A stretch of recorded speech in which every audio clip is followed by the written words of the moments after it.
Сәлем достар, сіздермен бірге Шартарап арнасы. Бүгін мен сіздерге Уолл-стрит қасқыры атты фильмді қысқа да нұсқа баяндап берем. Ары қарай жалғастырмастан бұрын міндетті түрде арнаға тіркеліп, лайк басуды ұмытпаңыз. Сіз үшін саусақты 2 рет қимылдату біз үшін жаңа видео жасауға деген үлкен мотивация. Сонымен, біздің басты кейіпкер Джордан Белфорд Уолл-стритке келеді. Джордан шағын ғана қалада бухгалтерлер отбасында дүниеге келген. Қазір оның жасы 22-де, жақында үйленген, жақсы табыс тауып жылдан байып алғысы келеді. Ол брокерлік компанияға жұмысқа орналасады. Міндеті кәсіпкерлерге қоңырау шалып, оларды брокерлермен телефон арқылы байланыстыру. Жұмысқа кірердегі сұхбат кезінде Джордан акция сатып көруге тырысады. Бұл ісімен ол сол жердегі аға брокер Марктың көзіне түседі. Марк оны өзіне тартып түскі асқа шақырады. Түскі ас кезінде Марк Джорданға Уолл-стриттің бүкіл қыр-сырын еш бүкпей айтып береді. Оның айтуынша, мұнда жетістікке жету үшін саған басқа адамдарды және олардың мәселесін ойламау керек. Бастысы өз қалтаңды толтыруды ойлау қажет. Жарты жыл өткеннен кейін Джордан брокерлікке экзаменді сәтті тапсырып, акцияларды сатуға толыққанды дайын болады. Жұмысына жаңадан енді брокер болып барғанда, қырсық шалғандай дәл сол күні елде бүкіл нарық құлдырап кетеді. Джордан жұмыс істеп жүрген фирма жабылады. Үйіне келіп біздің басты кейіпкер газеттен жұмыс жайлы хабарландыруларды қарай бастайды. Электронды тауарлар сататын сатушы қажет деген хабарландыруды кезіктіріп, бірден сол жұмысқа қоңырау шалуға оқталады. Бірақ әйелі сен брокерсің, сатушы болу саған қол емес деп оны тоқтатып қалады да, оған Лок-Айлендтен брокердің жұмысын тауып береді. Сөйтіп Джордан жаңа жұмысына жұмыс сұхбатқа келеді. Жұмыс орны автотұрақтың қасында орналасқан кішігірім ғана офис. Ішінде жұмыстарын қате жасап жатқан бір топ адам. Бұл шағын арзан акциялар сатумен айналысатын фирма еді. Әр сатылымнан 50% алып отыратын болады. Бұрынғы жұмысында тек 1% ғана алатын. Бірден өзінің алғашқы қоңырауын жасап, $4000 келісімге отырады. Бір ғана қоңыраудан ол өзіне $2000 пайда түсіреді. Бұған таңғалған жаңа әріптестері Джорданның қалай жұмыс істейтінін көру үшін оның қасына топтасып жиналып алады. Шынында, алғашқы жұмыс күні үшін өте керемет нәтиже. Уақыт өтеді. Джорданның жұмысы бір қалыпты жүріп жатыр. Ол әлі де шағын акцияларды сатып, одан жаман емес ақша тауып жүр. Жұмысының қасындағы дәмханаға тамақтануға кіргенде, Джордан үй жағындағы көршісі Дониді кездестіріп қалады. Әңгіме барысында Джордан өзінің өте жақсы табыс тауып жүргенін айтады. Оны естіген Дони жұмысын тастап Джорданға жұмыс істеуге дайын екендігін білдіреді. Әрине, егерде ол шынымен де жақсы ақша тауып жүргенін дәлелдесе, Джордан оған өзінің чегін көрсетеді. Чекті көргеннен соң Дони бірден жұмысына хабарласып, жұмыстан шығатындығы жайлы хабарлайды. Джордан мен Донидің әңгімесі басқа жерде жалғасады. Сөз арасында Дони өзінің кузинасына үйленгені жайлы айтады, яғни әкесінің туған бауырының қызына, және одан 2 баласы бар екенін мәлімдейді. Тағы біраз уақыт өтеді. Джордан жұмысынан шығып, өз фирмасын ашуды ұйғарады. Бұрын көлік жөндейтін жер болған нысанды жалға алады. Сонымен қатар Донидан бөлек өз командасына бұған дейін тыйым салынған заттарды сатумен айналысқан 4 адамды қосады. Жұмыс басталады. Жұмыс сәтті жүріп жатыр. Джордан әйеліне қымбат тастармен көмкерілген алтын алқа сыйлайды. Сөйлесіп отырып Джордан қазіргі жасап жүрген жұмысының таза алаяқтық екенін айтады. Оны тыңдаған әйелі Джорданға қарапайым халықты алдап акцияларды сатқанша, ол акцияларды оданша ақшалар асып тасып жатқан байларға сат деп ақыл айтады. Әйелінің ақылын тыңдаған Джордан фирмада ребрендинг, яғни өзгеріс жасап, компанияның атауын Stratham Oakmont деп қояды. Джордан өз адамдарымен енді байларды алдай бастайды. Компания күн сайын жақсы дамып жатқандықтан, компанияны кең үлкен офисқа көшіреді. Уақыт өте шулы кештер, жезөкшелер және есірткілер компанияның қызметкерлерінің демалу дәстүріне айналады. Stratham Oakmont компаниясының жеткен жетістіктері және олардың табыстары Уолл-стрит аймағынан асып, өсек болып айналаға тарайды. Ақпарат тіпті ФБР агенті Патрик Деннемнің құлағына жетеді. Патрик бұл компанияның қызметіне қызығушылық танытып, өз жіті бақылауын алып, компанияның астын қазбалай бастайды. Джордан әйгілі Forbes журналына сұхбат береді. Ол сұхбатта Джорданды адамдардың сенгіштігін пайдаланып, оларды алдап жүрген алаяқ қылып көрсетеді. Бірақ бұл қара пиар компанияның одан әрі жақсы дамуына өз септігін тигізеді. Stratham Oakmontқа арналған кезекті бір кеште Джордан Наоми есімді бикешпен және және оның күйеуімен танысады. Наоми мен Джорданның арасында ұшқын пайда болады. Олар өте тығыз араласып, артынша кездесе бастайды. Бір күні Джорданның әйелі Джорданның оған Наоми мен көзіне шөп салып жатқан сәтінде үстінен түсіп қалып, ажырасуға бел буады. Ажырасқаннан кейін Джордан Наомиге ұсыныс жасайды. Үйлену тойының алдында Джордан достарымен Лас-Вегаста көңіл көтеріп жүріп, бір түнде $2 миллион астам соманың басына су қояды. Әрине, Лас-Вегастағы кадрларды толықтай мұнда сіздерге көрсете алмаймын.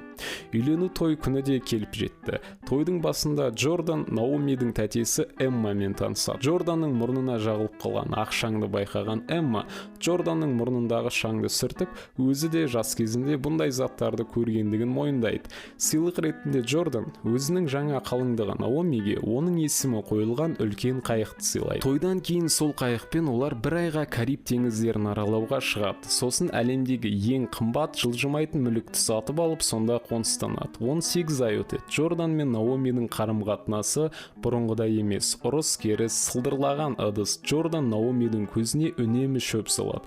Күнде есірткі қолданады. Кезекті таңертеңгі ұрыстан кейін Джордан Наомимен табыса алмағандықтан ызаланып жұмысына кетіп болады. Бұл күні жұмысында оның аяқ киімдерімен айналысатын танысы Стив Мэдденнің акциялары сатылымға шыққан болатын. Неше түрлі айла тәсілдерінің арқасында 3 сағат ішінде $22 миллион табыс көреді. 18 ай өтті. Агент Патрик Денем Джорданның компаниясын жайына қойған жоқ. Ол әлі де Стрэттон Окмонд бойынша тергеу істерін жалғастыруда. Бұл ақпаратты Джорданға оның жеке детективі жеткізеді. Джордан сасқалақтағаннан Патриктің үйіне байқатпай дыбыс жазу құрылғысын орналастырып қоюды детективінен сұрайды. Детектив әрине бас тартады. Сол сәтте Джордан мәселені өз қолына алып, агент Патрик Денемді өзінің қайығына қонаққа шақырады. Артынша агентке $500 мың көлемінде пара бермекші болады. Детектив әрине келіспейді және бұндай көлемде пара ұсынғандықтан мұнда бір гәп бар екенін түсінеді. Пара бермек болып сәтсіздікке ұшырағаннан кейін Джордан бүкіл ақшасын тығу керектігін түсініп, Швейцарияға таныс банкиріне жол тартады. Танысы көмектесуге келіседі, бірақ ақша наличка, яғни қолма-қол болуы тиіс деген шарт қояды.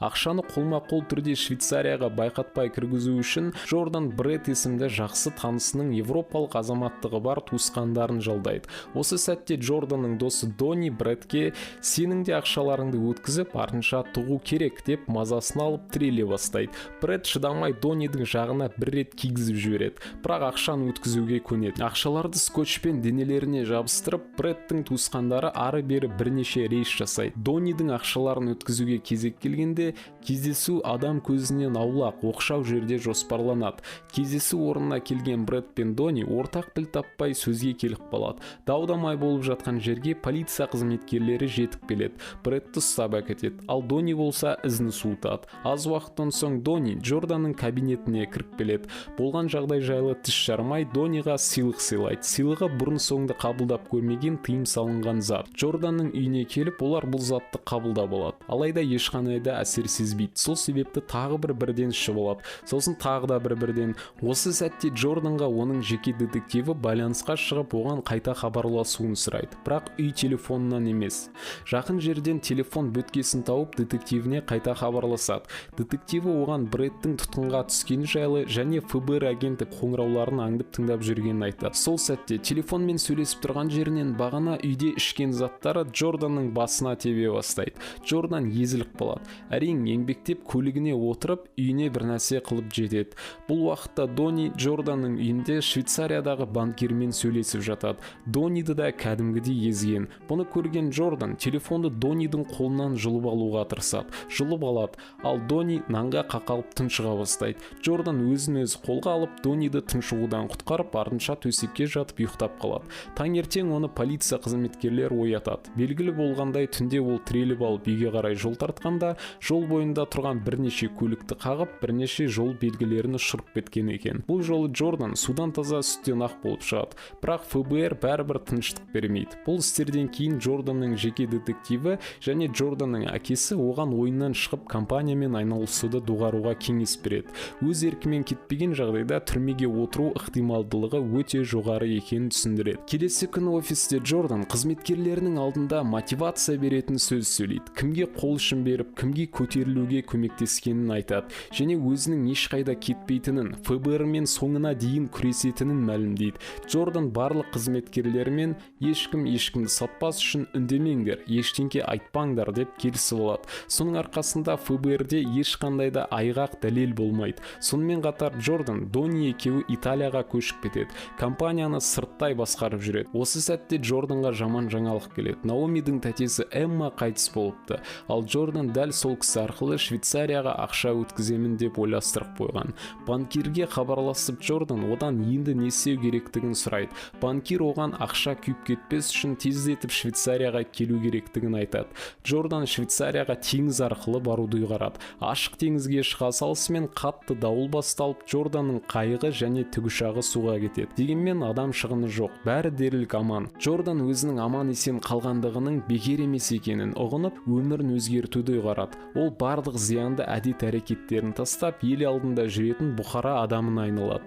Табыс табу жөнінде семинарлар өткізіп, спикер атанады. Бірде кезекті жарнамалық ролик түсірілімінің барысында оны ФБР кісендеп ұстап әкетеді. Сөйтсе, әлгі Швейцариядағы банкир бір мафияның ақшасын әлде бір дәмхана арқылы отмывать етіп жатқанда, яғни ізін жасырып жатқанда ұсталып қалып, өзінің мерзімін қысқарту үшін кіммен жұмыс істейді бәрінің атына атап, түсін түстеп жайып салыпты. Оның ішінде әрине біздің басты кейіпкер Джордан да болған. Джордан ФБР ғимаратының ішінде, оған тергеуге көмектесу ұсынылады. Сонда ғана тағайындалған жаза мерзімі әлде қайда қысқартылатыны алға тартылады. Алайда ол үшін Джордан бұрын соңды кімдермен жұмыс жасады, солардың бәрін атап көрсетуі керек, және денесіне байқалмайтын дыбыс жазу құрылғысын тағуы қажет. Үйіне келген Джордан әйелі Наомиге шамамен қанша жылға түрмеге отыратынын айтады. Бірақ Наоми Джорданға баяғыда суып қалған. Сол себепті Джорданның қанша жылға түрмеге отыратыны оған қызықсыз. Наоми Джорданға онымен ажырасатындығы жайлы айтып, өзімен бірге екеуінің ортақ қызын алып кетпекші болады. Джордан ызаланып Наомиді шапалақпен бір-ақ ұрады. Артынша бөлмесінде есірткі қабылдап, қызын көлігіне отырғызып, газды басады.